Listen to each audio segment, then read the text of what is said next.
Okay, so let's go over this first. Let me see if I can make that move. Perfect. Number 8 says, Anderson has a phone plan that charges a monthly rate of $50 for the first 1,000 minutes plus 25 cents for each additional minute. Which of the following functions models Anderson's plan for the all m greater than 1,000 with m as the number of minutes per month and FM as the monthly charge? Okay, so which of those functions is going to be our function? B or E? Is that what you're saying? Okay, so let's look at what they've got going on. The monthly charge is going to be $50. Okay, so, whoa. That $50 is going to be for our first 1,000 minutes. Well, eventually I'll get this right. Here we go. Okay, $50 for the first 1,000 minutes. Okay, and then it does say plus. So we've got $50 plus it's going to be 25 cents for each additional minute. Now, your M represents the minutes greater than 1,000. So that means that we're going to just multiply that 25 cents by the M, because it's going to be like, if it was 1,001, then it would just be the 1, because it's whatever is greater than 1,000. So that is going to be our cost per month. So it is B. And that's just a linear equation. There's a one-time charge of $50. That's what your standard rate is. And then there's an additional cost if you bust your minutes. So I know that's not really how cell phones are done these days, but back in the old days, I had to pay for text messages. It was like you got 100 text messages, and then anything after that was like 10 cents a text message. Can you imagine living that life? Oh, well. Yeah. Okay. The next one says, what is the x-intercept of a line that passes through the point 3, 4 and has a slope of 2? So we are looking for the x-intercept. Whoa. Sorry, I almost threw my microphone. We're looking for the x-intercept of a line that passes through that point and has a slope. So the first thing that we're going to have to do is figure out what the equation is. Okay? We can do that using y minus y1 equals m x minus x1. And I think that's probably something that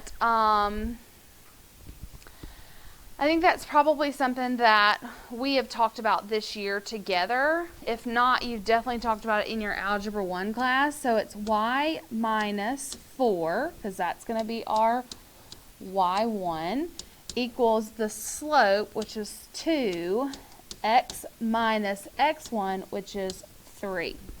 Okay? So from there, you distribute the 2. Like that. That gives you 2x minus 6. Then we are going to have to add 4 to both sides. So let me come write this up here. Okay, so now I need to add 4.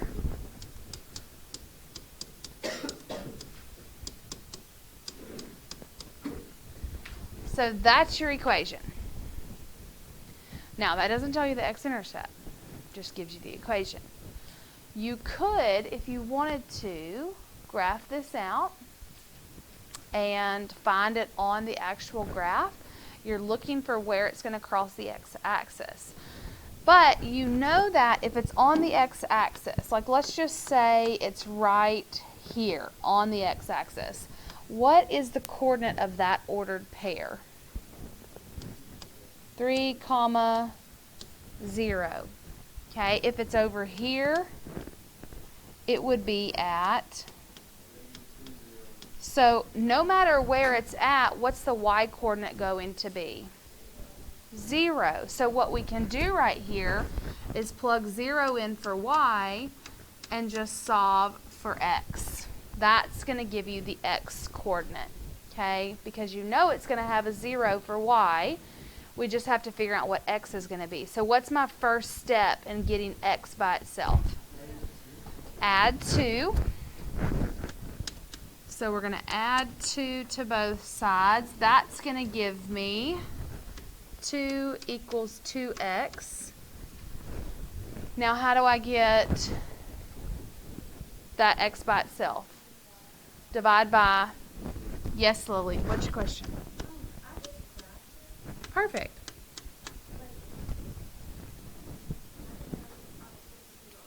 You don't have to. If you got the answer is 1, J, then what you did is fine.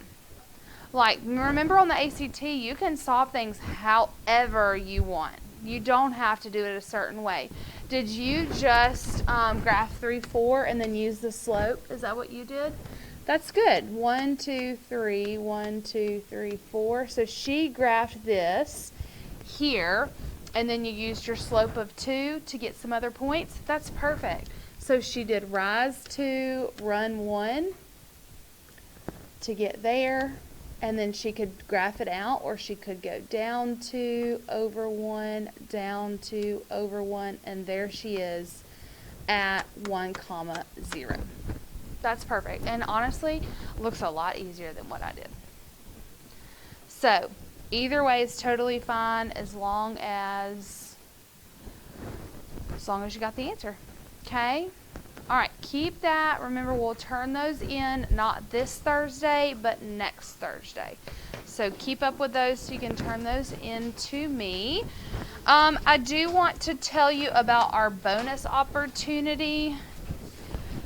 The school is doing a canned food drive. I always do the canned food drive. This year I have given these things some point values, because you know everything's not equal. Like when you go to the grocery store, some things are more expensive than others. But I will post this to Canvas so that you can see like canned meat. If you bring like a tuna can or like the chicken or beanie weenies or whatever, all of those things would be 1 point. Peanut butter is 2 points. And I'm talking like the standard peanut butter. Like don't go get like the Sam's thing of peanut butter. That's a lot. They don't want oversized products. They want things that they can send home with different people in our community. So just like a small standard peanut butter, dry beans, rice. Again, they want the smaller bags. Don't go get a 10-pound bag of rice. Okay, I know last year we were like trying to compete for the most weight. They don't want us doing that this year. They want to be able to like make a box of goodies and say, take this to your house. Okay, they're not going to send a 10-pound bag of rice to anyone's home. Like that's too much. Pasta, mac and cheese would be 2 points. Canned veggies, just any kind of canned vegetables, green beans, whatever. Okay, those are 1 point. Canned fruit is 1 point. Boxed cereal, oatmeal, grits, all of that would be 2 points. And then the flour and sugar, they want it to be less than 5 pounds. So just like your 2-pound bag, something that they can send home, those would be 2 points. So I will post that so that you can know what's points when you go to the store and get your items. You can get a maximum of 20 points, okay? So you decide how you want to get those things. You could bring 20 cans in here. That would give you 20 points.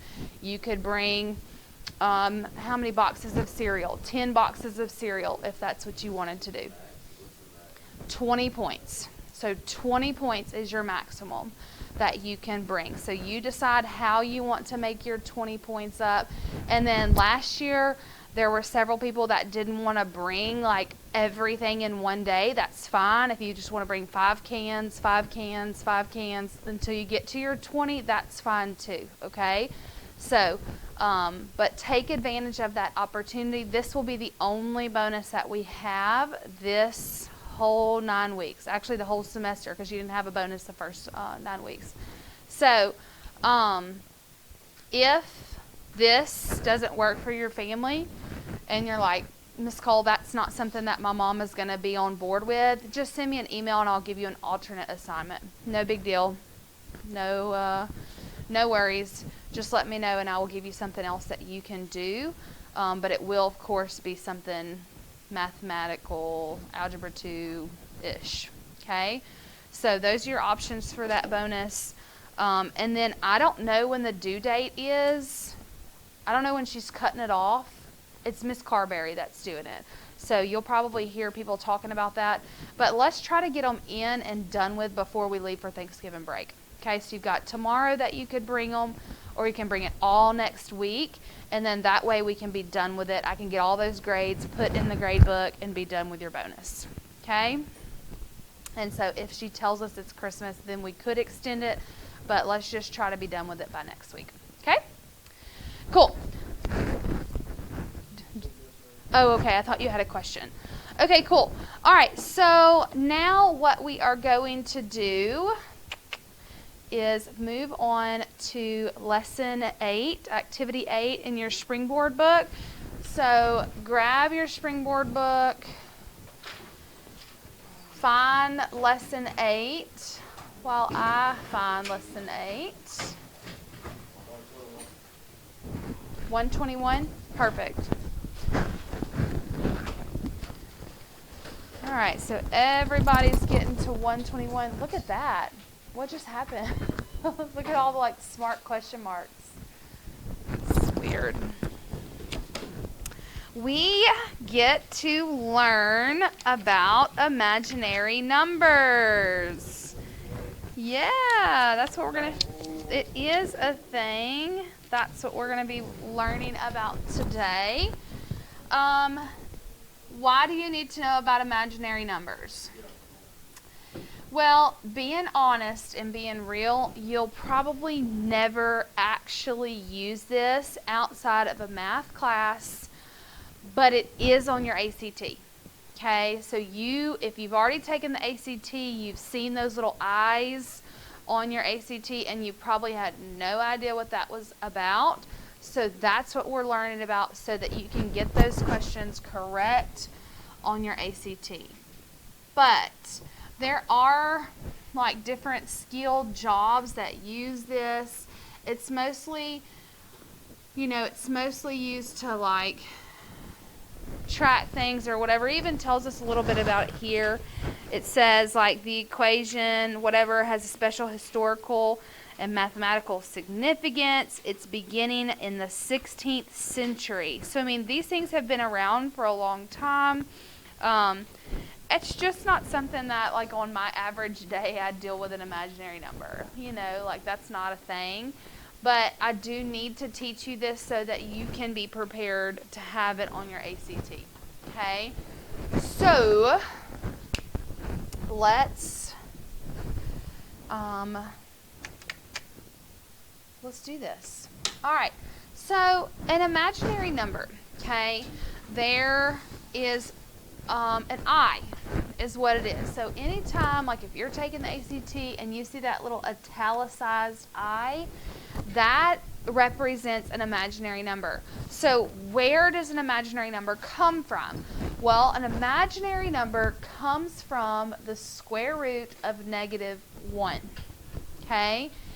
Up until this point, your math teachers have told you this whole time that if you have a negative under the radical, that there's no solution, that you can't do it. And that's technically true. There's no real solution, but I'm going to teach you and take you one step further and tell you that there is a solution. It's just imaginary. So, what's the square root of 25? 5. Everyone knows that. The square root of 25 is 5. If we put a negative in front of it, what's the square root of -25? It's not -5. Sorry. It's 5i. Okay? So that I is the result of this -1. So what they've done is they've taken this and they say, okay, well, I'm going to take out that -1. And then I'm going to still have my positive 25. Because the square root of 25, we all know, is 5. And now I'm teaching you that the square root of negative 1 is I. So we put that together just like we would with an x. 5 comes first, then your I. Just like you would say 5x, you say 5I. Okay? That is the result of a negative 1 being underneath the radical. So, if I said, what's the square root of negative 100? You would tell me 10I. The square root of negative 16 is 4I. Okay, the square root of negative 49. Get it? Okay, so it's just adding that I to it. Nothing else is changing. You're still doing your radicals just the same. You just are going to end up having an I. It still works the same thing with things that are not perfect squares. Let me see if I can think of a good one.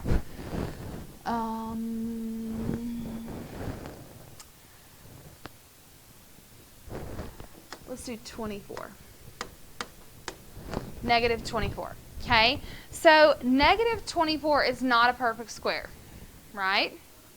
Okay, so what we would do is we would break that down using a perfect square, or you would do prime factorizing, either one. I am going to use the perfect square. What's a perfect square that's within 24, a factor of 24? 4. Okay, 4 times what? 4 times 6, right? Okay, so 4 times 6 is how we could break that down using a perfect square.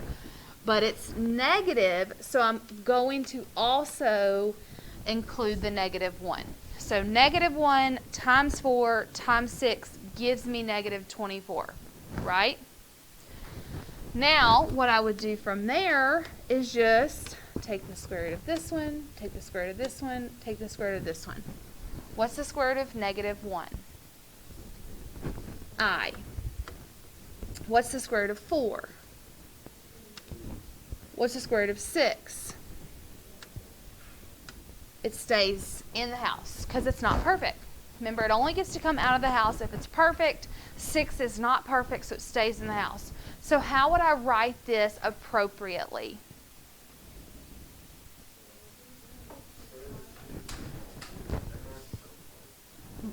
That's the second that you have to ask about water. We're like literally about to finish this problem. So how do we write this appropriately? Yes, you put your 2 first, then your I, then the square root of 6. Because if you put your I at the end, people are going to be confused as to whether or not that I is under the radical or not. Okay, it's going to be harder to figure out, like, is it inside the house? Is it outside of the house? Where's it at? So that's why we just sandwich it right in the middle. Then there's no mistake as to where it goes. It's just how it's done. It's not my rule. It's just what they say. This would be a good point. See how I took a breath? Ooh, okay, yeah. Hurry, go. Yeah, it works. Okay. All right, so let me get you some practice problems that you can work on. Go to page 123, and I want you to try these A through D. So try A through D on page 123.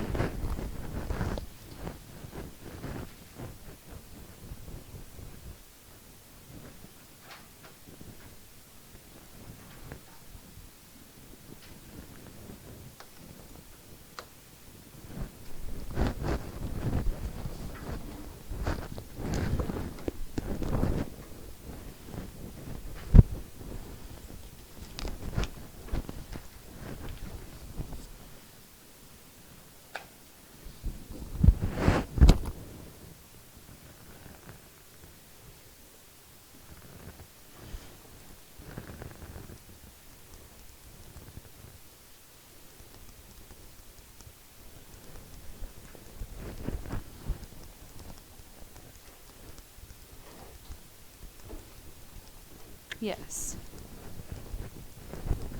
Do what? No. Break it down.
Yes.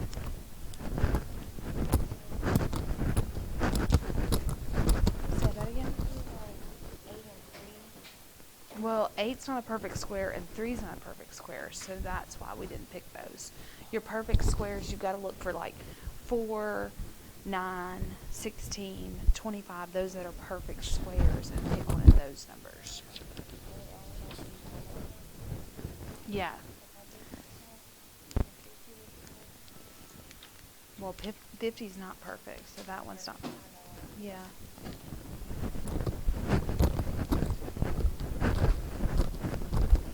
All right, so let's look. Let's look and see what we can do from here. So we've got our negative 25. This one we actually already did. So what did you get for negative 25? That one's 5i, okay?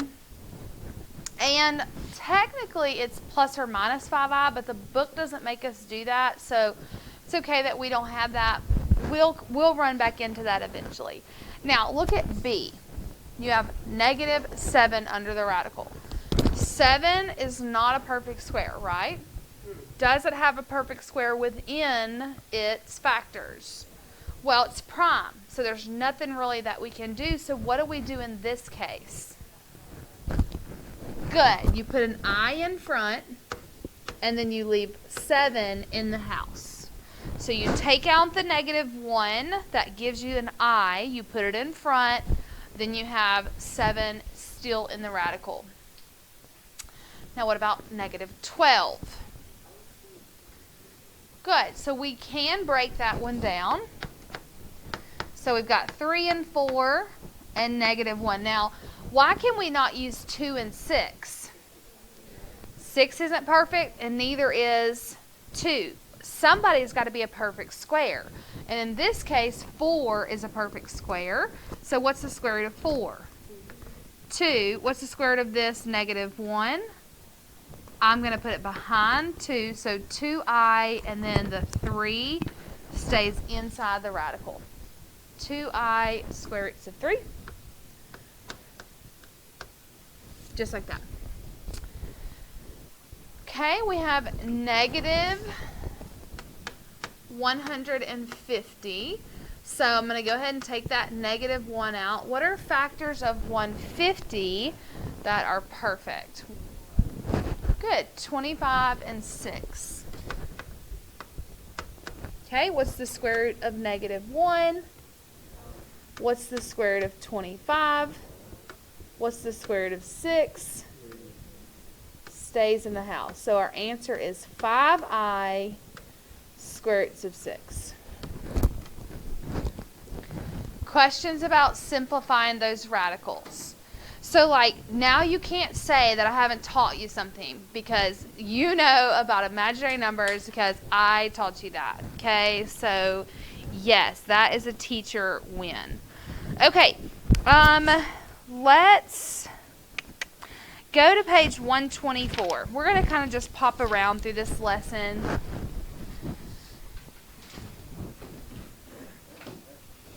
Okay, there is a certain way you write a complex number. Okay? Now, a complex number takes a real and pairs it to an imaginary. So an example of a real number is 2, 3, 4, 400, 600, 12, 18, -3, -25. All of those numbers are real numbers. They're just regular numbers that you know everything. Okay? Fractions, decimals, all of that's real. The only reason that it's imaginary is if it is the result of a negative in the square root. Okay, so we give it an I. If that's the case, like right here, we are pairing those things together. So it works just like terms. Okay, so if I had a 2x and a 4, I wouldn't add that together to get 6x, would I? They're not like terms. One is the x family, one is nothing. Okay, they don't go together. Well, this is the same way. The 2 represents our real, and the 3i represents our imaginary. Those two things don't go together, so you leave them separate. The way that you do this is you always write the real number first, plus the imaginary, or minus the imaginary. Okay, so real number comes first, the imaginary comes second. So look at number 12. It says identify the real part and the imaginary part of each complex number. So on A, who's real? Good, our real is 5. Who's imaginary? 8i. Okay? And it's written correctly. Real plus imaginary. What about B? What's our real part? 8. What's our imaginary? Nothing. There ain't nothing there. There's no imaginary. It's just a real number. Okay, what about C? What's our real part? There's not one. That I square root of 10 is together. Those are one and the same, so that's nothing. The imaginary is I square root of 10. Those two things are one term. They're together. So the whole thing is imaginary. Now, D is the tricky one, because up top in the numerator you can clearly see that 5 is real, 3i is imaginary. What do we do if they're both divided by 2? You got to do something to them. Split that 2. Make yourself 2 terms. Okay? So we're going to have 5 over 2. That's going to be its own term, plus 3i divided by 2. So you just take them and split them. They're both being divided by 2, but what we want to do is separate them so we can see clearly 2 different terms. So now that you can see that, who's your real? 5 over 2, and who's your imaginary? 3i over 2. Okay? Now, when you graph out a complex number like this, the 5 plus 8i, when you graph that out on a graph like a coordinate grid, you can look at example B and you can see that really you're graphing just like you would with an XY coordinate. The only difference is instead of us having an XY coordinate, you have a real axis and an imaginary axis. Okay? But your graphing is exactly the same as it always has been. What you do is you take your complex number. Okay? There's not a real, so they've put a 0 here. And the imaginary is 4i. So what you're going to do is you're going to say my ordered pair is 0, 4. So you don't need the I. That's just telling you what the imaginary is. What you're plotting is 0, 4. So you can see, isn't that at 0, 4? Yes. So what would be the ordered pair that represents point B? -3, +2. So -3, +2. You can see B is located there. For C, it's located at +1, -4. So 1, -4 is where C is at. And then you can see D, it actually doesn't have an imaginary at all, but they put that 0I there. So that would be 3, 0, which is why D is located right there. Okay? So, draw yourself on your graph paper some crosshairs. Everybody's drawing that. Label this one real. Label this one imaginary.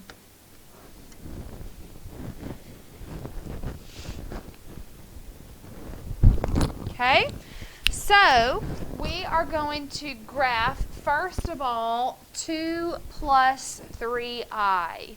So where is 2 plus 3i going to be? Good. At 2, 3. The ordered pair would be located at 2, 3. So I go from the origin, right 2, up 3. That represents 2 plus 3i.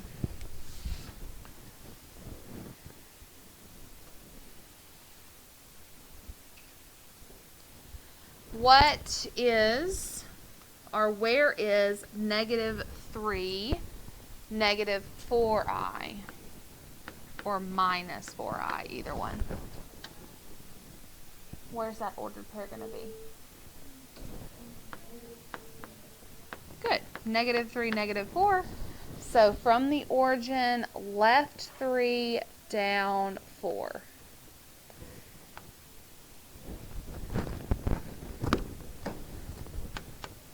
Any questions on how we're getting those graphed? You try B, C, D, E, F. Try those. Yes. Have you done B, C, D, E? Okay, let me go look.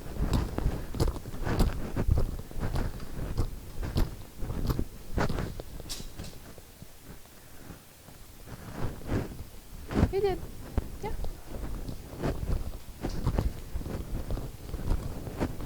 Yeah, do them all on the same graph. Don't draw separate graphs.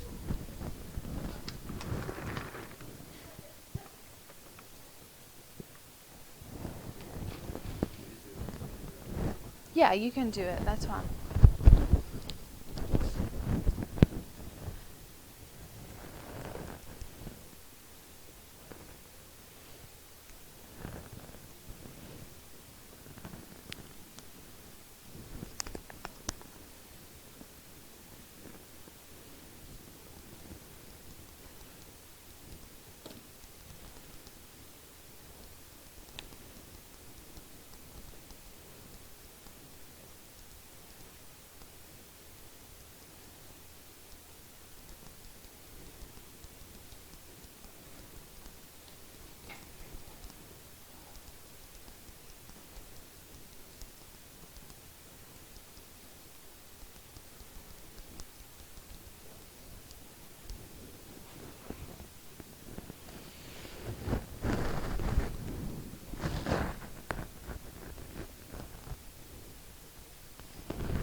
Shall I get those graphed? Alright, so the B is at 2, 5. So that would be B. And then C is at 4, -3. 1, 2, 3, 4, 1, 2, 3. That would be C. D is at -1, +3. That's D. Now E. What do we do if it's just imaginary? It's going to be on the line. This one does not have a real, so that would be like 0 minus 2i. So that's going to be 0, -2. So E is down there. That makes sense? There is no real, so you have to have a 0 there. Same thing with F. This one doesn't have an imaginary, so it would be like +0i, which obviously we don't write, but for us, we need to know that the ordered pair is at -5, 0. What?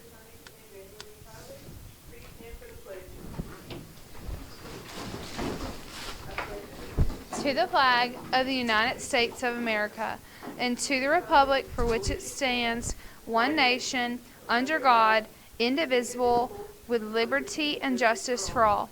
Your homework is page 125, 18 through 21.